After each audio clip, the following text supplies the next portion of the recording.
오늘날 교회 안에 이 실족하는 성도들이 너무 많은 것 같습니다. 그 이유를 좀 생각해 보면 우선 예수 믿는 사람들도 역시 여전히 죄의 권세 가운데 자유롭지 못한 상태에 있기 때문입니다. 그래서 믿는다고 하는 사람들이 모인 교회에서도 여러 가지 문제가 발생하게 되고 그것 때문에 실망하여 교회를 떠나는 사람들도 있습니다. 이런 경우 교회를 옮기는 경우가 대부분이겠지만 또 한편으로는 아예 기독교에 대한 반감을 가지고 교회에 나오는 것을 그만두기도 합니다. 이것을 대개 우리는 실족이라고 부릅니다. 실족은 걸려 넘어졌다라는 말입니다. 걸려 넘어졌다. 그런데 오늘 본문 말씀을 보면 예수님께서도 실족을 말씀하시는데요. 오늘 본문 말씀을 보면 예수님이 이 말씀하시는 실족은 좀 더 다른 차원입니다. 자, 7장 23절 말씀, 우리 같이 한번 읽었었던 말씀이죠, 방금. 누구든지 나로 말미암아 실족하지 아니하는 자는 복이 있도다 하시니라. 사람에 의한 실족이 아니라 나를 인하여, 이게 무슨 말입니까? 즉 예수님으로 인한 실족을 말씀하고 있다는 거예요. 그러면 어떻게 예수님 때문에 실족할 수 있을까? 이게 말이 되는가? 어떻게 예수님 때문에 우리가 실족할 수 있지? 이 말씀의 의미가 무엇일까? 지금 세례 요한은 이 헤롯 왕의 불륜을 비판하다가 옥에 갇힌 상태입니다. 그래서 지금 밖에서 어떤 일이 벌어지는지 그 상황을 전혀 알 수 없습니다. 그래서 그의 제자들이 수시로 이 세례 요한에게 찾아와서 예수님께서 하시는 그런 일들에 대해서 대신 전해주고 있었습니다. 그래서 18절 말씀을 보니까 이렇게 말씀하고 있어요. 요한의 제자들이 이 모든 일을 그에게 알리니, 그런데 들려오는 예수님에 대한 소식들이 이 세례 요한이 기대했던 것과는 좀 많이 다른 이야기가 많았습니다. 당시 유대인들이 가지고 있었던 전통적인 메시아관은 메시아가 와서 로마 정권을 무너뜨리고 굴복시키고 이스라엘을 회복시켜 새로운 국가를 건설해 주실 거라, 그렇게 믿고 있었습니다. 이런 생각은 예수님의 12 제자들 역시 마찬가지였어요. 그런데 세례 요한 역시 이런 메시아관에서 크게 벗어나지 못했던 것으로 보여요. 그래서 세례 요한은 자신의 제자들을 시켜 예수님께 질문하고자 합니다. 7장 19절. 요한이 그 제자들 중 둘을 불러 주께 보내어 이르되 오실 그이가 당신이오니까 우리가 다른 일을 기다리오니까 하라 하매. 그리고 요한의 제자들은 예수님을 찾아가 자신들의 스승이 말한 대로 예수님께 질문하게 됩니다. 20절. 그들이 예수께 나아가 이르되 세례 요한이 우리를 보내어 당신께 여쭈어 보라고 하기를 오실 그이가 당신이오니까 우리가 다른 일을 기다리오리까 하더이다 하니. 여러분, 여기서 오실 그이는 누구를 말하고 있습니까? 오실 그이는 이스라엘이 기다리고 있었던 그 메시아를 말하는 것입니다. 지금 세례 요한은 예수님께 그러니까 이렇게 질문하고 있는 거예요. 당신이 메시아가 맞습니까? 정말 메시아가 맞나요? 그렇게 묻고 있는 겁니다. 세례 요한은 제자들에게 예수님이 행하시는 일에 대해서 듣고 있었습니다. 근데 그 예수님이 행하시는 일을 듣고 예수님이 혹시 메시아가 아닌가? 아닐 수도 있지 않을까? 라는 생각을 갖게 됐습니다. 그래서 예수님이 정말 메시아가 맞는지 그 사실을 확인하고자 질문을 하고 있는 것이죠. 자신이 기대했던 것과는 너무나 다른 현실입니다. 예수님이 악한 자들을 심판하시며 그의 나라를 세우실 것을 기대했는데 아닙니다. 지금 자신이 전해 듣고 있는 예수님의 행적은 전혀 이해가 되지 않습니다. 악한 왕들은 여전히 그들의 왕위를 차지하고 있고 위선적인 종교 지도자들은 여전히 권력을 쥐고 있습니다. 오실 그이가 왔는데 정말 예수님이 메시아라면, 오실 그이라면 이런 상황이 있을 수는 없다. 기대했던 변화가 전혀 나타나지 않습니다. 불의가 끝나기는커녕 로마 제국이 정복되기는커녕 그들의 압제는 점점 더 심해집니다. 사실 세례 요한은 예수님이 메시아라는 사실을 알 수 있는 일을 이미 경험했습니다.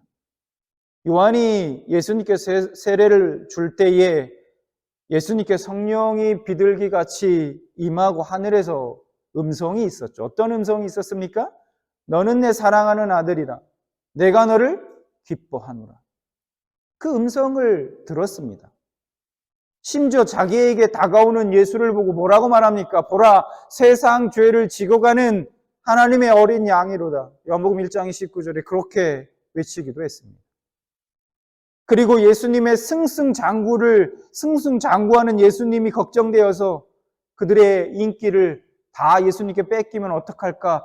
세례 요한의 제자들이 그것을 걱정했던 제자들에게 세례 요한이 이렇게 얘기하죠. 그는 흥하여야 하고 나는 쇠하여야 할 것이다. 그렇게 자신 있게 자신의 제자들에게 세례 요한은 가르쳤습니다. 이것만으로도 세례 요한이 예수님을 메시아로 여기고 있음을 우린 알 수 있다는 것이죠. 그런데 그랬던 세례 요한이 어떻게 이런 질문을, 이런 의문을 예수님께 가질 수 있는가 하는 겁니다. 이에 대해서 어떤 학자들은 시간이 지나면서 예수님의 모습이 세례 요한이 생각했던 것과는 달랐기 때문에 그렇다라고 주장하기도 합니다. 그리고 감옥에 갇히면서 세례 요한의 심령이 매우 약해졌기 때문에 마음에 의심이 생긴 것이라 그렇게 얘기하기도 합니다. 충분히 모두 가능성이 있는 주장들입니다. 그런데 더불어서 우리가 또 한 가지 생각해 봐야 할 것이 있습니다. 자, 오늘 본문 말씀을 보면 이 누가복음의 저자는 누구입니까?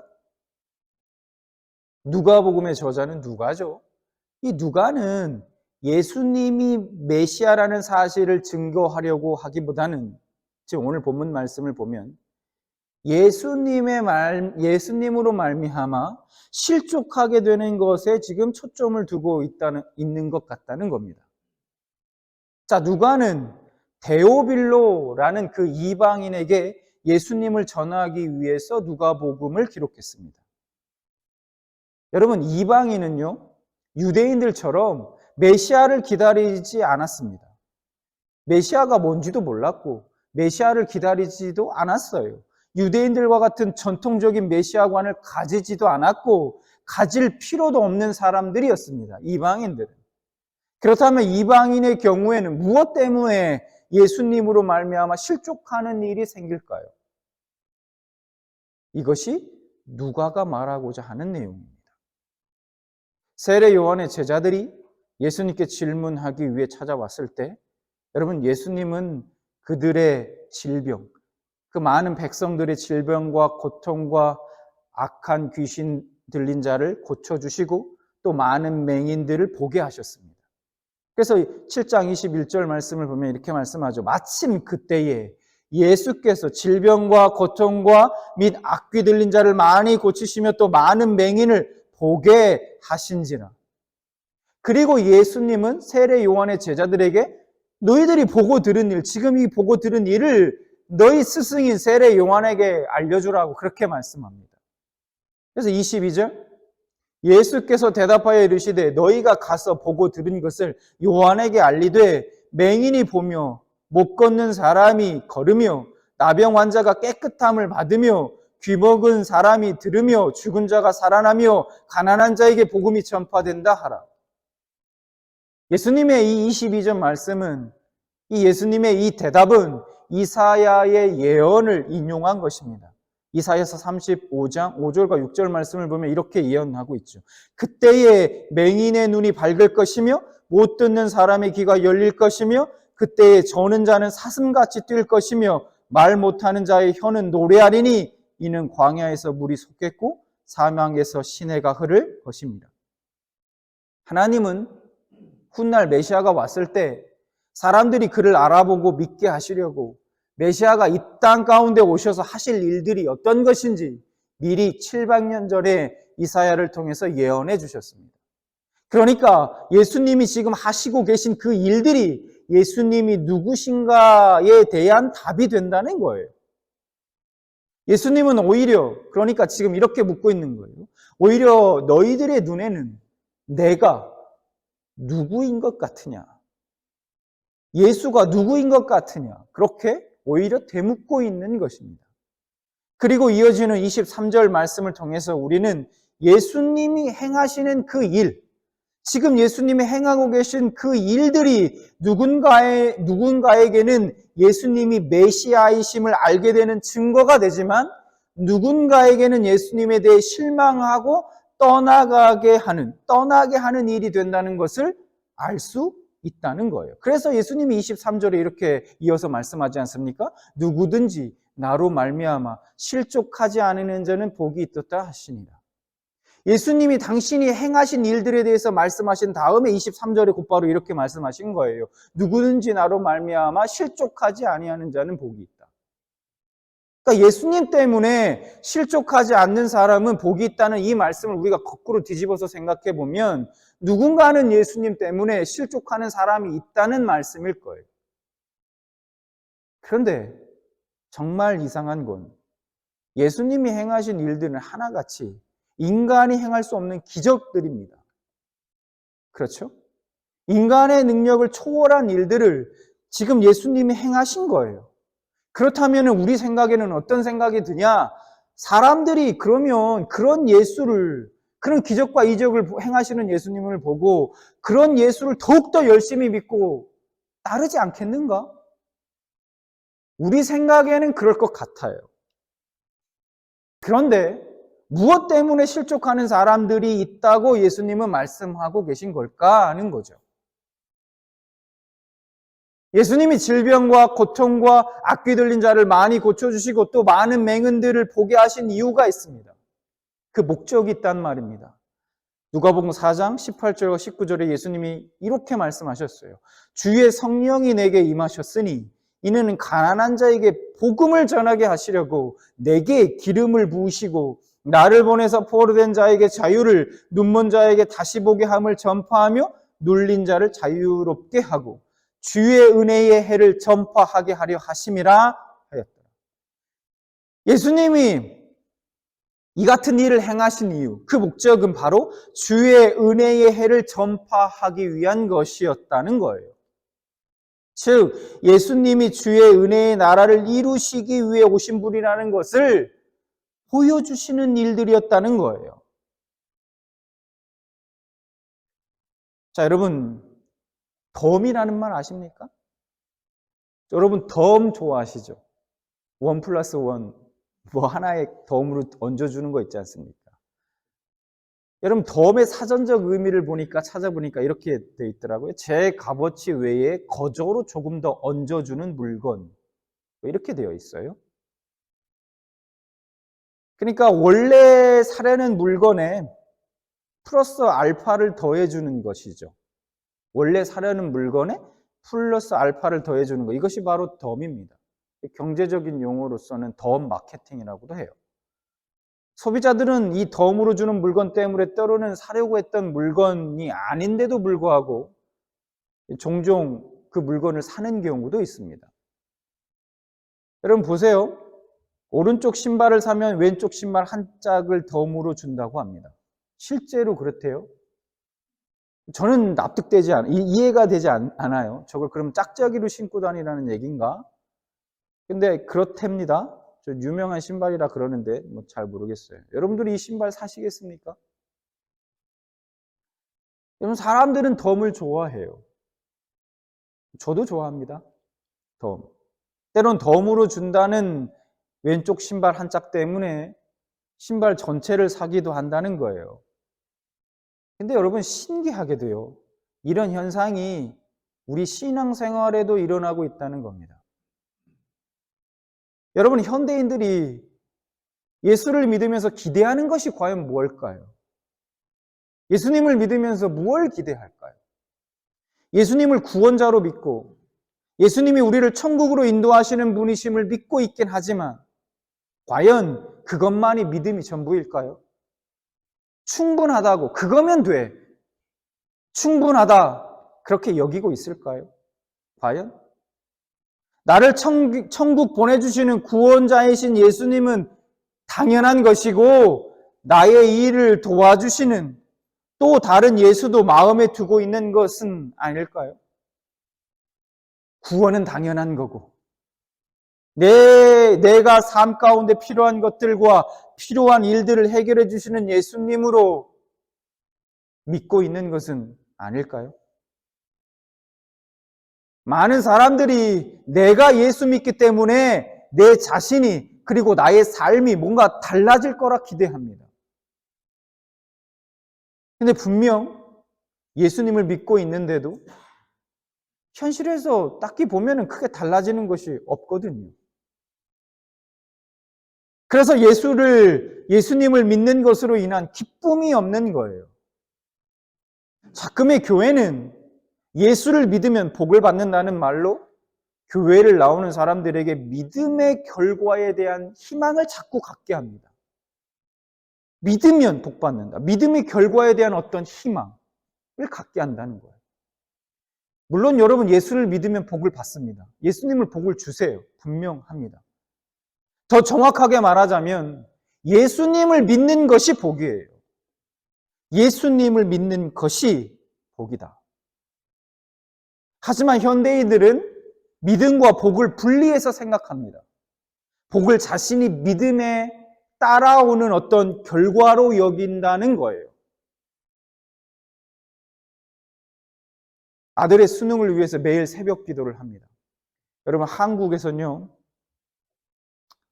제가 사역할 때도, 부교육자로 사역할 때도 뭐 그렇지만, 이 수능 기간 한 달, 2달 전부터 특별 새벽 기도를 열어서 이 수능을 위한, 자녀들을 위한 새벽 기도를 열면 평소에는 이렇게 자리가 이렇게 조금 많이 비어 있는데 꽉꽉 찹니다.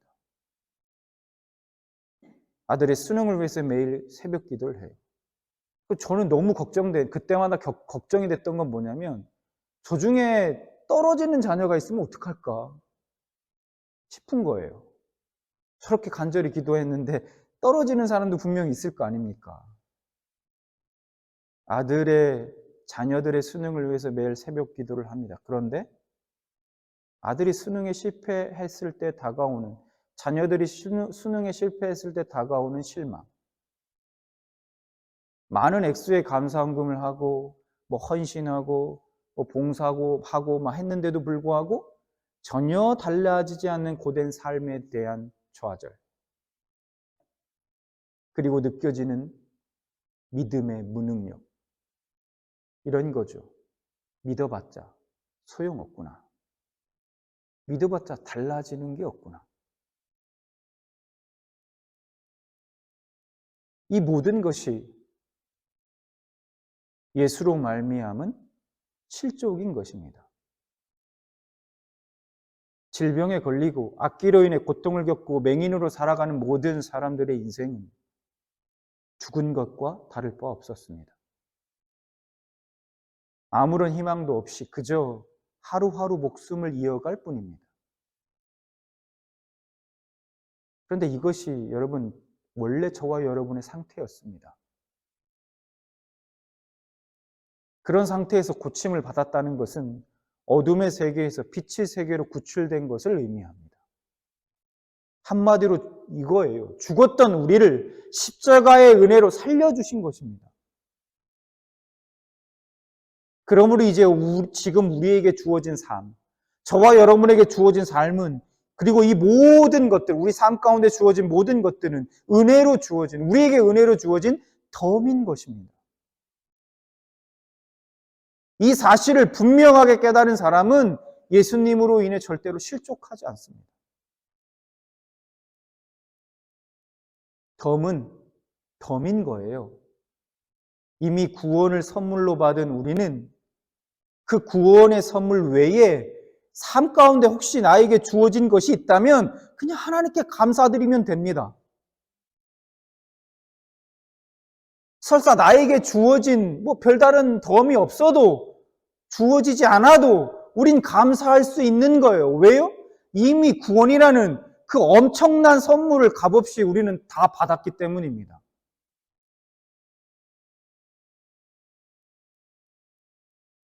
우리는 덤에 너무 관심이 많아요. 우리는 욕심이 너무 많습니다. 여러분 그거 아십니까?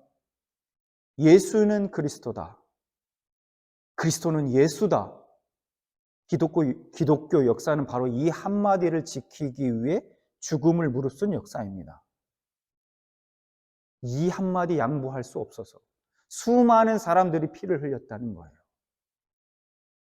오늘 내 신앙이 이처럼 고귀한 전통 위에 서 있음을 알면 돈을 포함한 이 세상에 주어지는 덤 때문에 신앙생활을 제대로 못한다는 것은 참으로 안타까운 일이 아닐 수 없다는 거예요.